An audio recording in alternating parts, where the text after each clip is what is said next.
Waves वाले chapter में हम लोग डॉपलर्स इफेक्ट पढ़ रहे थे, है ना। तो डॉपलर्स इफेक्ट का एक फॉर्मूला हम लोग लिखे थे। थोड़ा उसमें और डिटेल में समझते हैं कि वो फॉर्मूला कैसे यूज़ करना है और उसमें जो डिफरेंट वेलोसिटीज़ हैं वो कौन कौन सी वेलोसिटीज़ हैं, एक बार देखते हैं।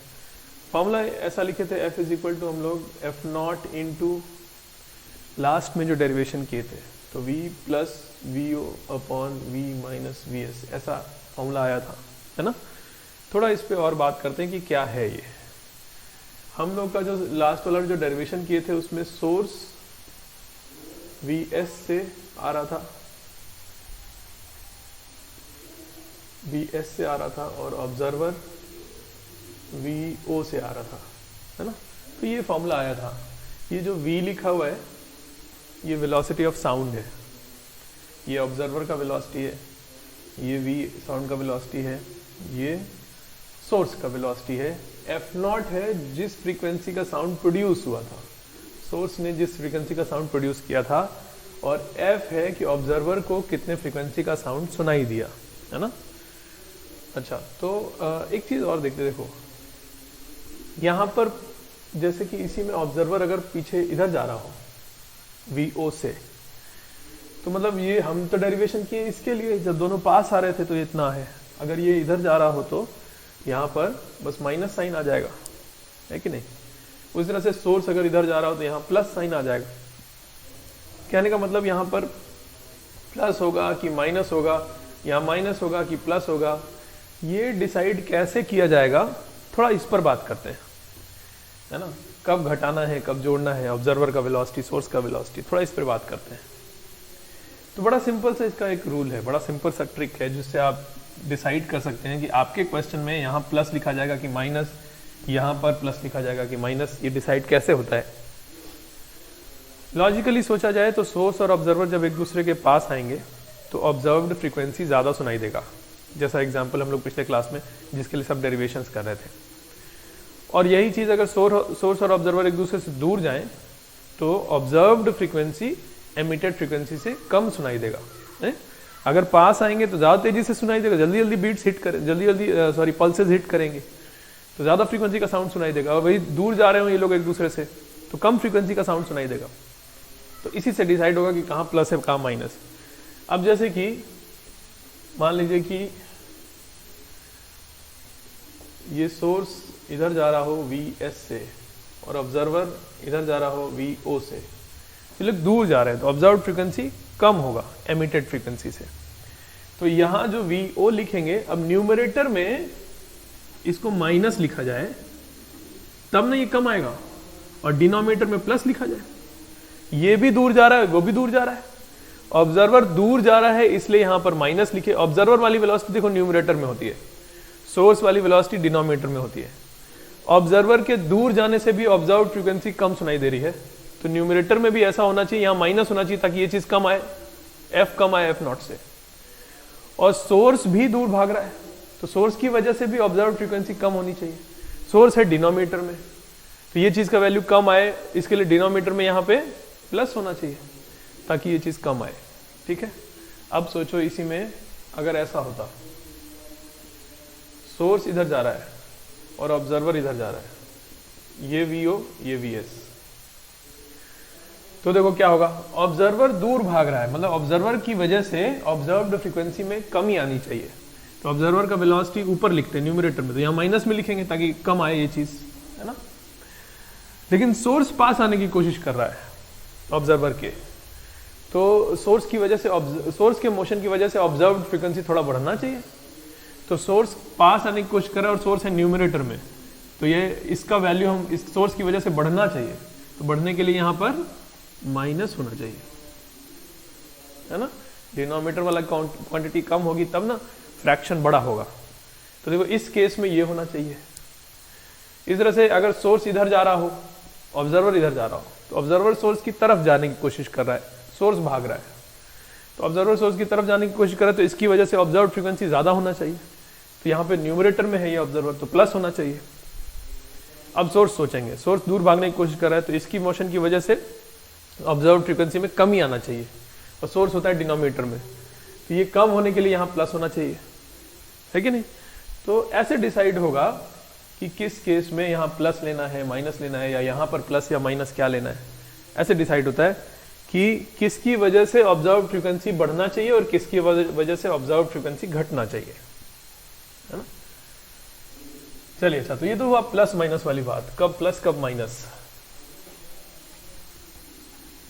कब प्लस कब माइनस होगा, ये डिसाइड कैसे होगा, ये बात कर रहे थे। और एक बात करते हैं, अब देखो ये तो हो गया कि इस फॉर्मूले में ये चीजें क्या क्या हैं, लेकिन थोड़ा और अच्छे से और डिटेल में इसकी बात होनी चाहिए इन वेलोसिटीज के बारे में। देखो क्या, पहले यहां से शुरू करते हैं। ये जो v लिखा है ये क्या है, वेलोसिटी ऑफ साउंड है। किसके रिस्पेक्ट में, क्योंकि सब लोग मोशन में है, सोर्स भी मोशन में है, ऑब्जर्वर भी मोशन में है, साउंड भी एयर में चल ही रहा है, तो वेलोसिटी ऑफ साउंड है किसके रिस्पेक्ट में, तो ये ग्राउंड के रिस्पेक्ट में है। ये जो vs है वेलोसिटी ऑफ साउंड है ग्राउंड के रिस्पेक्ट में। अच्छा ठीक बात है, तो vs जो है वो किधर की तरफ वाला वेलोसिटी लेंगे, है ना। ग्राउंड के रिस्पेक्ट में वेलोसिटी ऑफ साउंड है, लेकिन किधर की तरफ वाला, क्योंकि ये भी होता है कभी कभी अलग अलग डायरेक्शन में वेलोसिटी ऑफ साउंड अलग अलग होता है।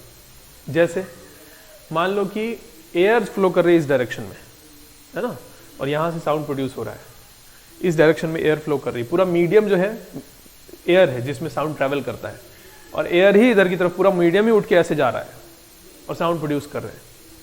तो इस केस में क्या होता है, साउंड का इस डायरेक्शन में जो स्पीड है वो ग्राउंड के रिस्पेक्ट में देखने पर ज्यादा होगा, और विंड इधर ब्लो कर रही है ना, तो इस डायरेक्शन में साउंड का स्पीड कम होगा।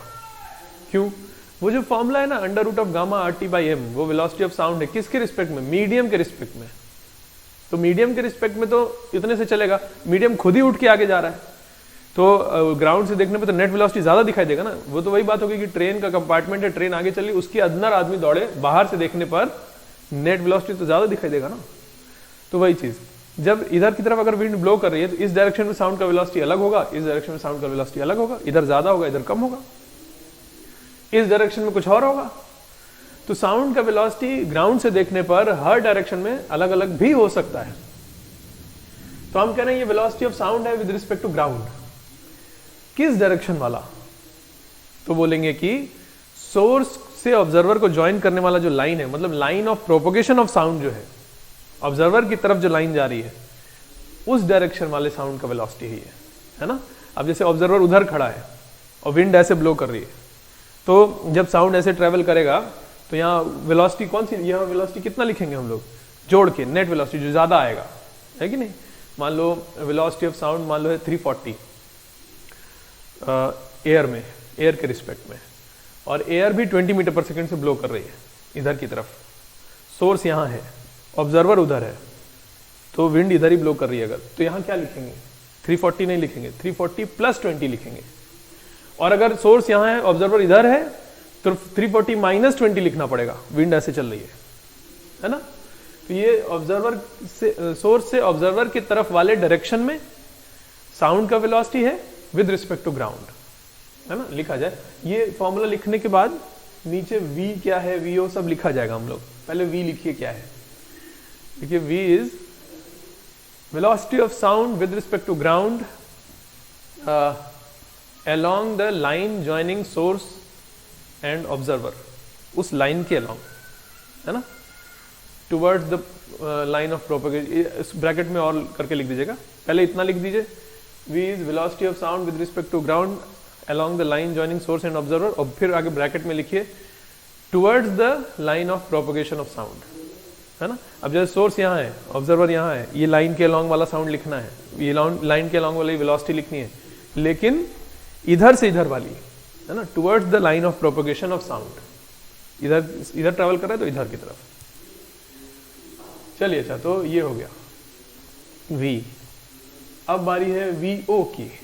vo क्या है, ऑब्जर्वर का वेलोसिटी, ठीक बात है, ऑब्जर्वर का वेलोसिटी है, लेकिन पहले तो किसके रिस्पेक्ट में है, तो ग्राउंड के रिस्पेक्ट में, है ना। ऑब्जर्वर का वेलोसिटी ग्राउंड के रिस्पेक्ट में, और किधर की तरफ वाली वेलोसिटी, तो बोलते हैं कि जो जिस डायरेक्शन से साउंड आके ऑब्जर्वर तक पहुंच रहा है। अब जैसे कि एक चीज बताते हैं,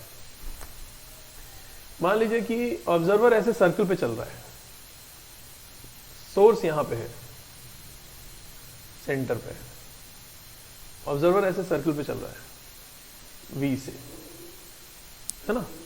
तो होगा क्या कि ऑब्जर्व्ड फ्रीक्वेंसी इसको जो सुनाई देगा वो उतना ही होगा जितना एमिटेड फ्रीक्वेंसी होगा, कोई अंतर नहीं होगा।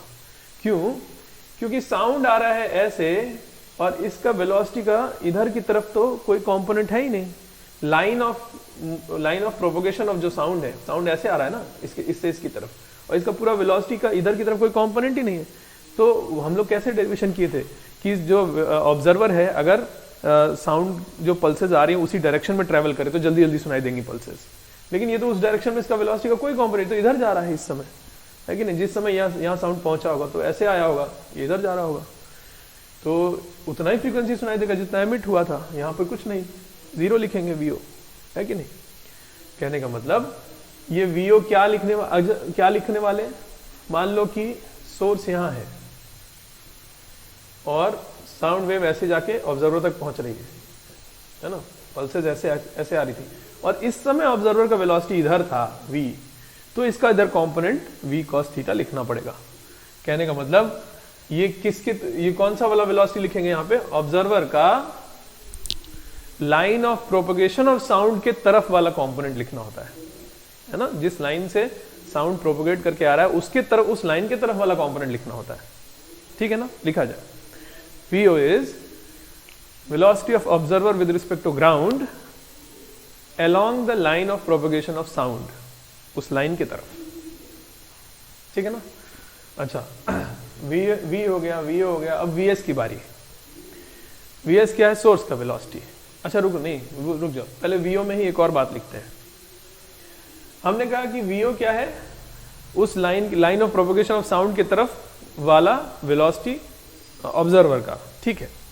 लेकिन किस समय का, ये भी तो इंपॉर्टेंट है। मान लो कि टाइम के साथ ऑब्जर्वर का वेलोसिटी चेंज कर रहा हो, तो कौन से टाइम का वेलोसिटी लिखना होगा, ये भी तो एक बार लिख दिया जाए। मान लो कि कोई ऐसा सिचुएशन हो, ये सोर्स है ना, इधर की तरफ साउंड भेज रहा है, ऑब्जर्वर आ रहा है इधर की तरफ, ऑब्जर्वर लेकिन एक्सिलरेट करते हुए आ रहा है, मतलब टाइम के साथ इसका वेलोसिटी चेंज भी कर रहा है। तो ये किस समय का वेलोसिटी लिखेंगे ऑब्जर्वर का, तो कहते हैं कि जिस समय उसने साउंड को सुना, जिस समय उसने साउंड को सुना है, ऑब्जर्वर लिख दे, उस समय का उसका वेलोसिटी कितना था, है ना। साउंड सुनते वक्त उसका वेलोसिटी कितना था, वही वेलोसिटी यहां पे यूज किया जाएगा उस समय का फ्रीक्वेंसी बताने के लिए, ठीक बात है ना। ये क्या है, ऑब्जर्व्ड फ्रीक्वेंसी। तो जिस समय का ऑब्जर्व्ड फ्रीक्वेंसी पूछा जाए उस समय का उसका वेलोसिटी यहां लिखा जाएगा। तो हमने इसके लिए जो लिखा है ना अभी VO के लिए लिखा है कि it is velocity of sound with respect to ground along the line of propagation of sound, और किस समय ये भी लिखा जाए इसी के आगे, at the instant when the sound is heard, at the instant when the sound is heard, जिस समय साउंड सुना गया उस समय का फ्रीक्वेंसी, उस समय का वेलोसिटी यहां पुट करेंगे। चलिए ये हो गया कंप्लीट बात। अब VS की बात करते हैं। VS क्या है, सोर्स का वेलोसिटी, किसके रिस्पेक्ट में, ग्राउंड के रिस्पेक्ट में, किस डायरेक्शन वाला, तो साउंड के प्रोपोगेशन का जो लाइन है उस तरफ वाला, उस डायरेक्शन वाला, उसकी तरफ वाला कंपोनेंट भी लिखना पड़ेगा। मान लो ये ऐसे जा रहा होता तो इधर की तरफ का कंपोनेंट, है ना। तो पहले तो इतना लिख दिया जाए, लिखिए VS is velocity of sound with respect to ground along the line of propagation of sound. ये हुआ किस समय वाला, ये इंपॉर्टेंट है, किस समय वाला। अब जैसे कि पूछा गया कि t = 2 पर ऑब्जर्व्ड फ्रीक्वेंसी बताइए, तो t = 2 पर ऑब्जर्व्ड फ्रीक्वेंसी बताइए, मतलब t = 2 पर तो साउंड सुना गया, है ना, उस समय का ऑब्जर्वर का वेलोसिटी लिखना है। लेकिन ये जो साउंड इस समय ऑब्जर्वर सुन रहा है, ये प्रोड्यूस कब हुआ होगा। सोर्स का वेलोसिटी तो उस समय से मतलब है ना जब उसने साउंड प्रोड्यूस किया। एक बार सोर्स ने साउंड प्रोड्यूस करके हवा में छोड़ दिया तो बाद में सोर्स का वेलोसिटी कितना होता है उससे क्या मतलब, है ना। तो सोर्स का वेलोसिटी किस समय का लिखना होगा, जब वो साउंड जनरेट हुआ था, जब इसने साउंड को प्रोड्यूस किया था उस समय। जैसे अगर कोई कहे t = 2 पर बताइए ये चीज का ऑब्जर्व्ड फ्रीक्वेंसी कितना है, तो यहां जो चीज लिख रहे होंगे वो t इक्वल टू 2 वाला सोर्स का वेलोसिटी नहीं लिखेंगे, क्योंकि t इक्वल टू 2 पर तो ऑब्जर्व हुआ है, सुना गया है। प्रोड्यूस तो और पहले हुआ होगा ना, साउंड को भी तो चलने में कुछ समय लगता है, तो प्रोड्यूस तो और पहले हुआ होगा। तो जिस समय साउंड प्रोड्यूस हो रहा था वो साउंड जिस जैसे t इक्वल टू 2 का पूछे ना, t इक्वल टू 2 नहीं, उसके और पहले जब साउंड प्रोड्यूस हो रहा था वो वाला जिसको ऑब्जर्व कर रहे हैं, जब वो प्रोड्यूस हो रहा था तो उस समय सोर्स का वेलोसिटी कितना था लिखा जाए।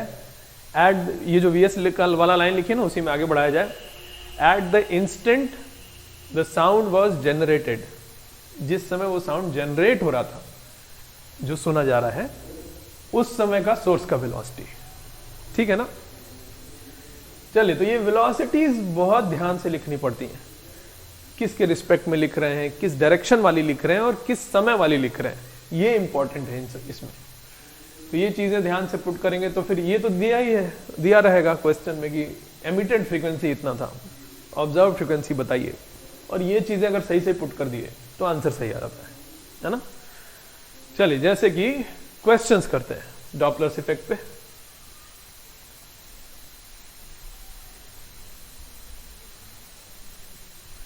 देखिए, पहले तो ये कि ये जो वेलोसिटी ऑफ साउंड लिखना है, ये विंड के वेलोसिटी से इसमें फर्क पड़ेगा, क्योंकि ये ग्राउंड के रिस्पेक्ट में लिखना है, तो विंड के वेलोसिटी से फर्क पड़ता है। देखो, जैसे कुछ तरह के क्वेश्चंस होते हैं, हम लोग अलग अलग तरह के क्वेश्चंस कर रहे हैं। जैसे पहला तरह का क्वेश्चन ये है कि मान लीजिए ये सोर्स है, ये ऑब्जर्वर है, ये सोर्स चल रहा है कितने से, Vs से, ऑब्जर्वर चल रहा है Vo से, और प्लस विंड ब्लो कर रही है कितने से, तो मान लीजिए W है विंड का वेलोसिटी।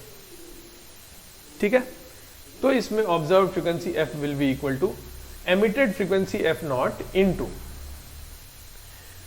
तो देखो साउंड ऐसे जा रहा है, तो साउंड ऐसे जा रहा है, इसी डायरेक्शन में विंड भी है, तो ग्राउंड के रिस्पेक्ट में साउंड का वेलोसिटी v, तो हम लोग लिखते हैं साउंड का जो वेलोसिटी है, मतलब under root of gamma RT by m का वैल्यू अगर v है, मतलब जैसे जो दिया रहेगा कि रुके हुए हवा में साउंड का वेलोसिटी है कुछ इतना, जैसे कि मान लो 340 दिया है, तो यहाँ लिखेंगे 340 प्लस W साउंड के वेलोसिटी में, है ना। तो हम ऐसे लिख दे रहे हैं, v ही लिख दे रहे हैं उसको, प्लस W लिख दे रहे हैं, ये साउंड का नया वेलोसिटी हो गया।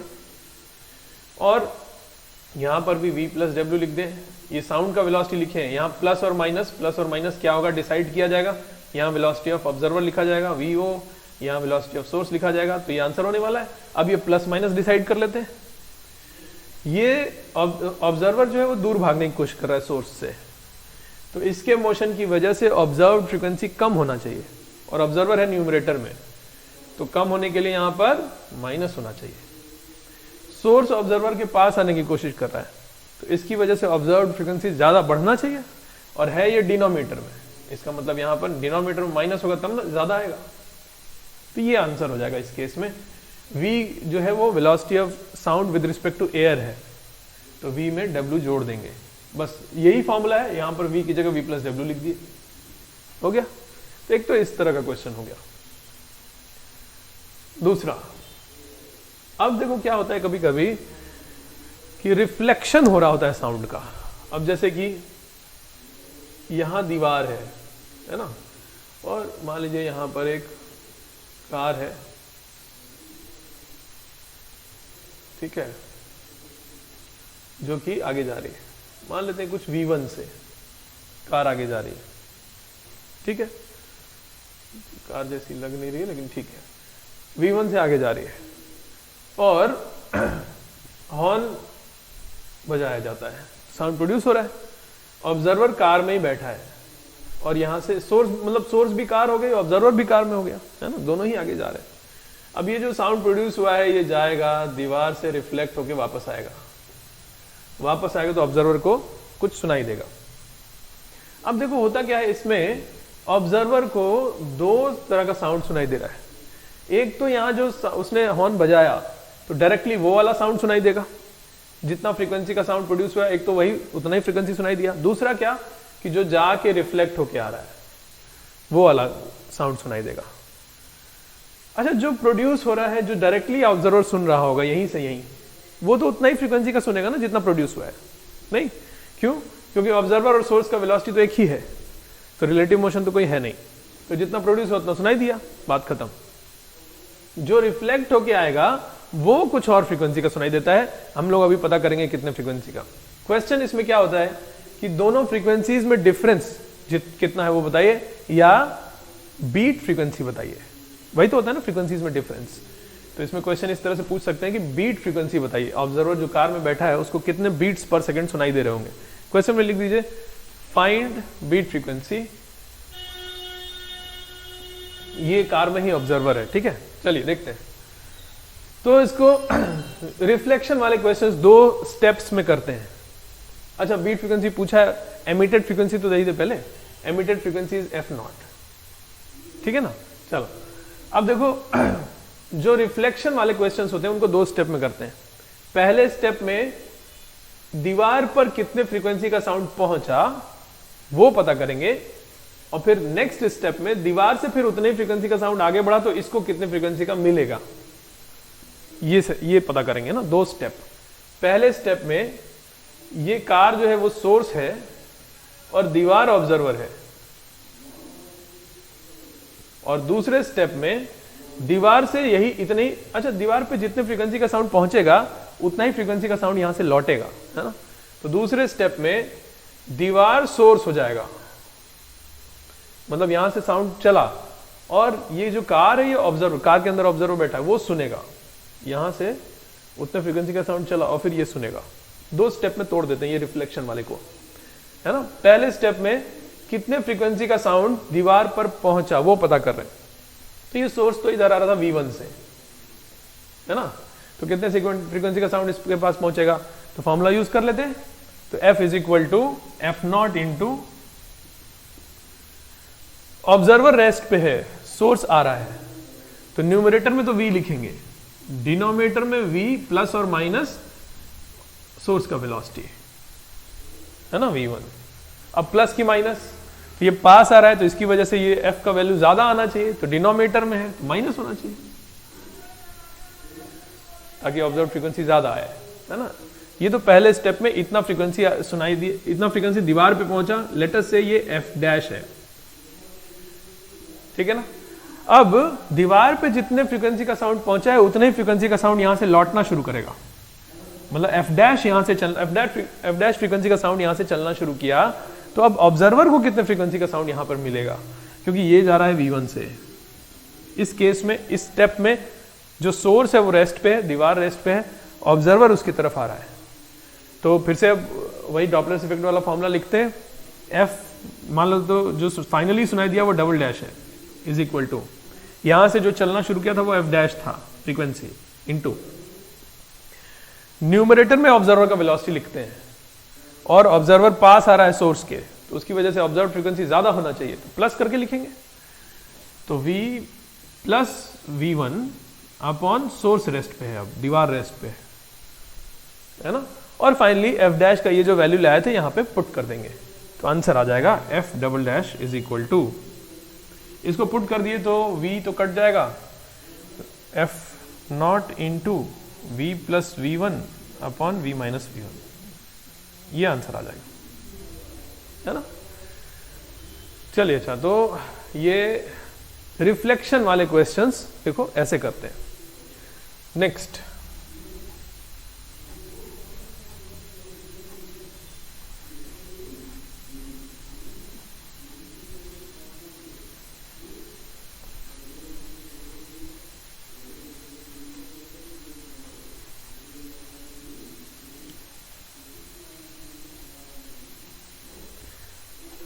देखिए और एक वैरायटी है क्वेश्चंस की इसमें, जिसमें कि रिफ्रैक्शन हो रहा हो, ठीक है।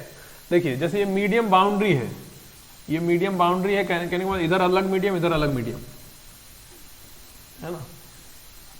तो इस साइड जो मीडियम, इस वाले मीडियम में जो साउंड का वेलोसिटी लेटेस्ट से वो V डैश है, इधर वाले मीडियम में साउंड का वेलोसिटी V डबल डैश है, तभी ना बोलेंगे ये बाउंड्री है, इधर अलग वेलोसिटी, इधर अलग वेलोसिटी। सोर्स इधर है, ऑब्जर्वर इधर है, और ये लोग अपना कुछ V1 V2 से चल रहे हैं। मान लो ये V1 ऐसा है और मान लीजिए V2 ऐसा है, ठीक है। देखते हैं होगा क्या कि अब ऑब्जर्व्ड फ्रीक्वेंसी कितना सुनाई देगा अगर F0 फ्रीक्वेंसी का साउंड प्रोड्यूस हुआ है। तो हम देखो कैसे करें, अगेन वही चीज, बाउंड्री है ना, तो 2 स्टेप में करेंगे। बाउंड्री पर कितना फ्रीक्वेंसी का साउंड पहुंचा, पहला स्टेप, फिर उतने ही फ्रीक्वेंसी का साउंड यहां से जब आगे बढ़ेगा तो इसको कितना मिलेगा, दूसरा स्टेप। 2 स्टेप में करना होगा। तो स्टेप 1,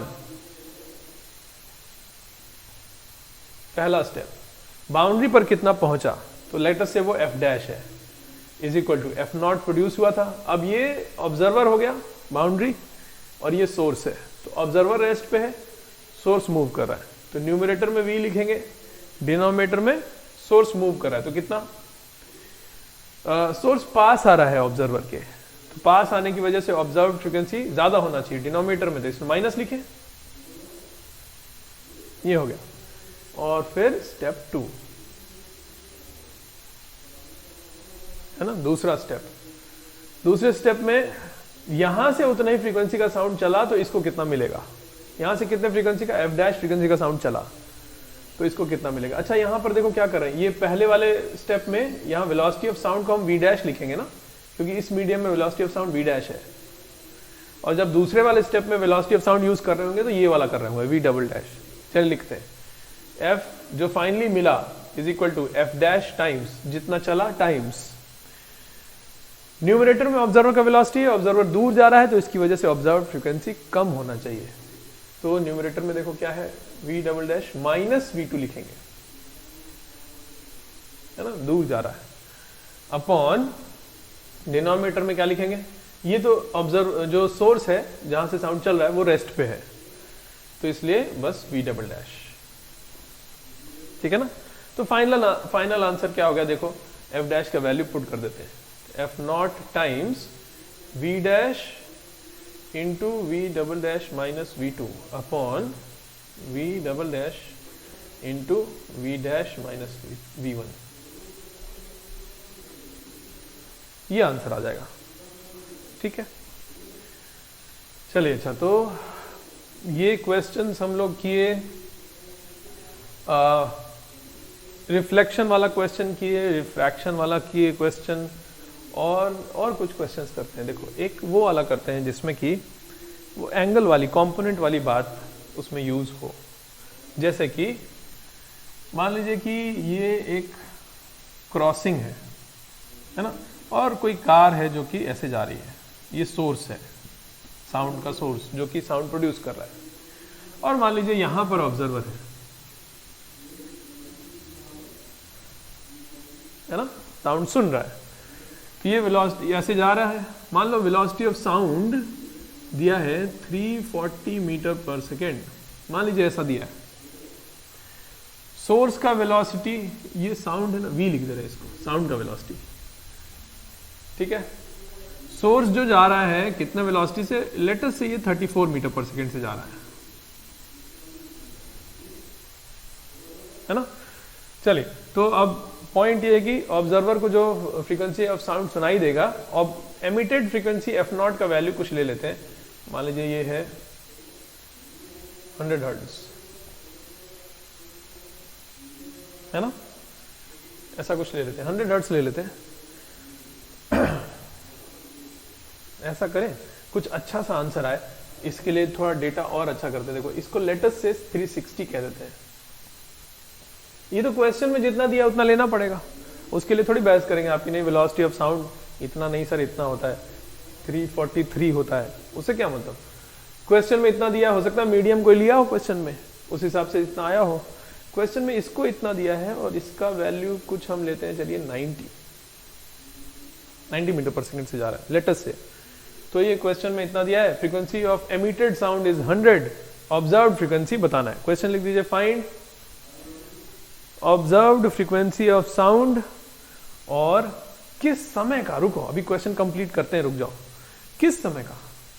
तो देखो दो तरह से क्वेश्चन आ सकता है, एक तो ये कि जब सोर्स क्रॉसिंग पे पहुंचा था उस समय जो साउंड प्रोड्यूस हुआ था वो जब इस ऑब्जर्वर को मिलेगा तो कितने फ्रीक्वेंसी का सुनाई देगा, है ना।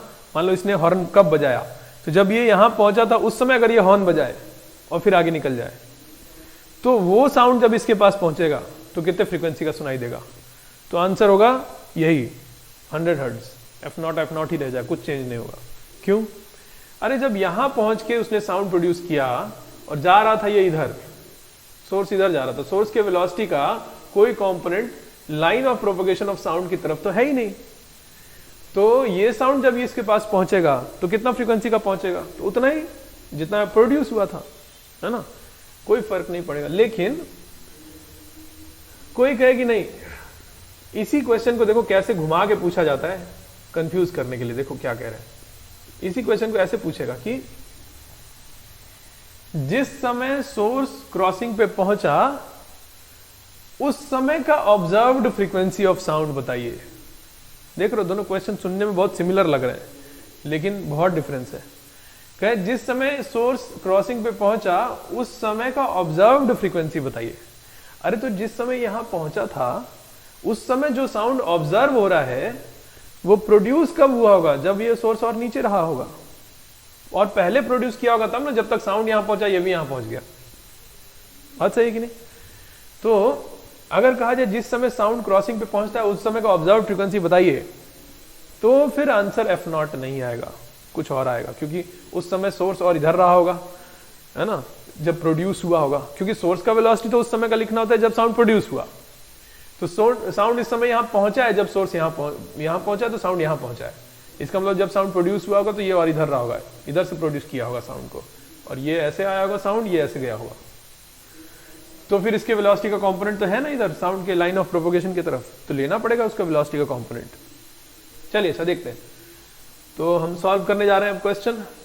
सबसे पहला काम हम करेंगे कि एंगल पता करने की कोशिश करेंगे। इसका जब कंपोनेंट इधर लिखना है तो 90 का इधर cos थीटा अगर लिखना, ये थीटा है तो ये थीटा है कितना, है ना। हमने ये डिसाइड कर लिया कि हाँ जब साउंड प्रोड्यूस हुआ होगा तो सोर्स इधर कहीं रहा होगा। तो अब थीटा कितना लिखे सोचा जाए। तो चलो देखो ऐसे कर रहे हैं, मान लेते हैं कि यहां से यहां तक जाने में साउंड को t टाइम लगा, उतनी देर में सोर्स यहां से यहां पहुंचा। तो t टाइम में ये distance travelled by sound will be velocity of sound into t, है ना। और t टाइम में इसको यहां से यहां तक जाने में टाइम, यहां ये जो डिस्टेंस बना हुआ है ये डिस्टेंस कितना होगा, 90 मीटर पर सेकेंड से चल रहा है तो 90 इंटू t टाइम में ये डिस्टेंस इतना होगा। और cos of this angle will be this upon this. तो cos theta will be 90 into T upon v into T. तो t दोनों ऊपर नीचे कैंसिल हो जाएगा, 90 अपॉन v। v लिए 360 इसीलिए ताकि अच्छा सा आए, 90 अपॉन 360 मतलब 1/4, cos थीटा 1/4 आ गया, है ना। तो ये थीटा आ गया। अब इसका कंपोनेंट तोड़ देते हैं। चलिए finally f is equal to Doppler's वाला फॉर्मूला यूज कर रहे हैं, F0 इंटू ऑब्जर्वर रेस्ट पे है तो ऑब्जर्वर का वेलोसिटी कुछ नहीं लिखना, v लिखना है न्यूमरेटर में, बस डिनोमिनेटर में v, और सोर्स का वेलोसिटी का कंपोनेंट इसकी तरफ है इसलिए पास आ रहा है तो बढ़ना चाहिए, डिनोमिनेटर में तो यहां माइनस लिखना चाहिए, तब ना ये चीज का वैल्यू ज्यादा आएगा, है ना। चलो माइनस लिखे, कितना, 90 का cos थीटा, बस ये हो गया। अब इसमें वैल्यूज पुट कर देंगे। तो ये तो 100 है, ये 360 है, अपॉन ये हो गया 360 माइनस 90 cos थीटा, मतलब कितना, 90 इंटू 1/4,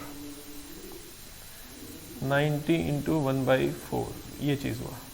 और जो भी इसका वैल्यू है 90 हटा लें सब में से, ये हो जाएगा 4, ये हो जाएगा 4, तो this is equal to 100 times 4 upon 4 minus 1/4 मतलब कितना, 15/16। तो इतना कुछ आंसर हो जाएगा। चलिए अच्छा, तो ये तो हुआ कि कंपोनेंट तोड़ने वाली बात, कि जब लाइन ऑफ प्रोपगेशन की तरफ वाला जो कंपोनेंट तोड़ते हैं, और इसमें किस समय का लिख रहे हैं वो भी बात हो गई ना इस क्वेश्चन में, कि किस समय का लिखना है। अब जैसे ये बोला जरूर कि जिस समय साउंड सुना गया उस समय बताइए। ऑब्जर्वर अगर मूव कर रहा होता तो ऑब्जर्वर का वेलोसिटी उस समय का लिखते जिस समय साउंड सुना गया। सोर्स अगर मूव कर रहा है तो सोर्स का वेलोसिटी उस समय का लिखेंगे जब साउंड प्रोड्यूस हुआ, तो जो साउंड अभी सुने हैं वो प्रोड्यूस्ड और पहले हुआ होगा ना, ये सोच के इस समय का वेलोसिटी का कंपोनेंट लिख दिए। चलिए और करते हैं।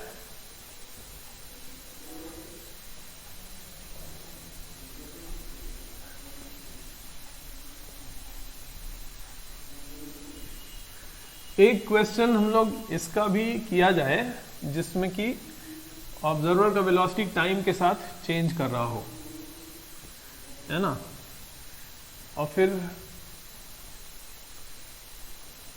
किस समय का वेलोसिटी लिख रहे हैं, ये सब देखा जाए। मान लीजिए कि सोर्स है, चलो सोर्स का वेलोसिटी टाइम के साथ चेंज कर रहा है, ये ऐसे गिर रहा है, फ्री फॉल कर रहा है, ये इनिशियली रेस्ट पे था और यहीं से छोड़ दिए। ऑब्जर्वर यहां पर है ग्राउंड पर, ठीक है ना, और ये कंटिन्यूअसली साउंड प्रोड्यूस करते हुए गिर रहा है। तो कंटिन्यूअसली साउंड प्रोड्यूस करते हुए गिर रहा है, तो कोई पूछे कि टी टाइम पर ऑब्जर्व्ड फ्रीक्वेंसी कितना होगा। एमिटेड फ्रीक्वेंसी गिवन है ना, एमिटेड फ्रीक्वेंसी मान लो f0 है, तो टी टाइम पर ऑब्जर्व्ड फ्रीक्वेंसी कितना होगा ये बताना है। तो ऑब्जर्व्ड फ्रीक्वेंसी अगर पता करना है टी टाइम पर, तो ये सोचना होगा कि जो फ्रीक्वेंसी ये टी टाइम पर सुन रहा है, जैसे मान लो t = 2 पर, तो t = 2 पर जो साउंड इसने सुना प्रोड्यूस हुआ होगा और पहले t = 2 के पहले कभी प्रोड्यूस हुआ होगा। तो ये पता किया जाए कि कब प्रोड्यूस हुआ था, क्योंकि उस समय का सोर्स का वेलोसिटी लिखना है, ये एक्सेलरेट कर रहा है तो टाइम के साथ इसका वेलोसिटी चेंज कर रहा है, तो उस समय का लिखना होगा जब साउंड प्रोड्यूस हुआ था, है ना। ये वाली बात एक बार करके देखते हैं। चलो कुछ डेटा लिया जाए। मान लीजिए कि स्पीड ऑफ साउंड क्वेश्चन में दिया है कुछ 330 नहीं 325 कर लेते हैं, 325 लेटस से, और ये जो हाइट है total h that is 330 metre,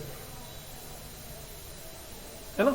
h इतना ले लिए, स्पीड ऑफ साउंड इतना ले लिए, और ऐसा लेने से अच्छा सा आंसर आना चाहिए आई थिंक। चलो देखते हैं। f0 = ले लेते हैं 100 हर्ट्ज, ठीक है। और क्वेश्चन लिख दीजिए, find frequency of sound observed eight t = 2। t = 2 पर फ्रीक्वेंसी ऑफ साउंड कितना सुनाई देगा। चलिए तो देखते हैं। t = 2 पर जो साउंड सुनाई दिया है, अच्छा कोई कहे t = 2 पर सोर्स का वेलोसिटी कितना है, वो अपने डॉपलर्स वाले फॉर्मूले में यूज कर लेते हैं, गलत हो जाएगा ना। t = 2 पर तो साउंड सुना गया है, तो प्रोड्यूस तो और पहले हुआ होगा, t = 2 के पहले उस समय का सोर्स का वेलोसिटी लिखना होगा। तो कुछ पहले लेट अस से sound was produced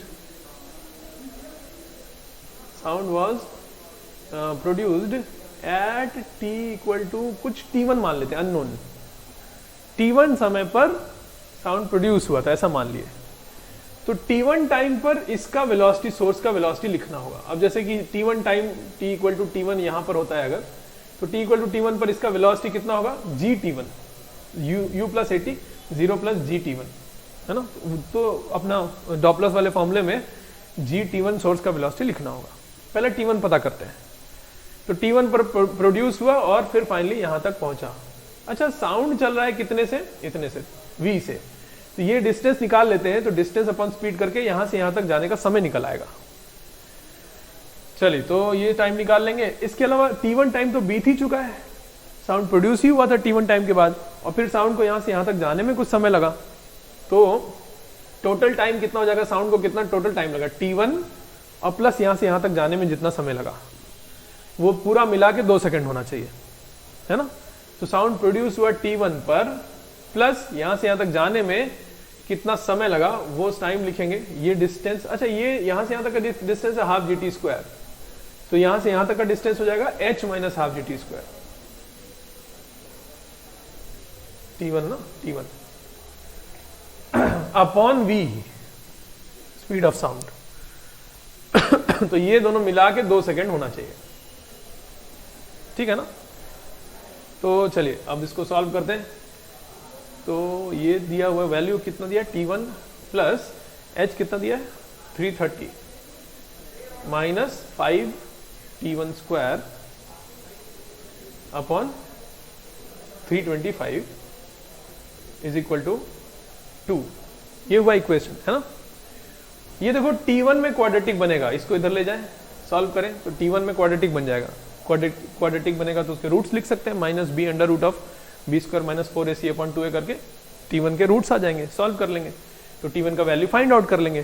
तो लेकिन देखो इसमें दिख रहा है कि T1 इज इक्वल टू 1 के लिए ये इक्वेशन सेटिस्फाई कर जाएगा, मतलब सॉल्व भी करोगे जब तो इतना ही आएगा ना। ये देखो 1 अगर है तो 1 प्लस ये हो जाएगा 325 कट जाएगा, 1 प्लस 1 इज इक्वल टू 2, ठीक है ना। तो सॉल्व करोगे तो इसको सॉल्व करने पर T1 का वैल्यू 1 आ जाएगा, क्वाड्रेटिक सॉल्व कर लीजिएगा, इतना आएगा। चलो अब T1 आ गया तो इस समय का सोर्स का वेलोसिटी है GT1। अब वैल्यू पुट करने जा रहे हैं, observe frequency is equal to f0 times numerator में, अच्छा ऑब्जर्वर रेस्ट पे है तो v ही लिखेंगे, यहां पर v और ये पास आ रहा है इसलिए माइनस लिखेंगे, माइनस GT1 लिखेंगे और this will be equal to 100 times v कितना 325 अपॉन 325 माइनस 5 g नहीं 10 सॉरी 325 माइनस 10 है ना। तो ये चीज आ गया और जो भी इसका 315 हो जाएगा ना, 325 इंटू 100 अपॉन 315 उतना आंसर आ जाएगा। तो इस तरह से क्वेश्चंस कर सकते हैं। अच्छा और एक चीज बताते हैं, देखो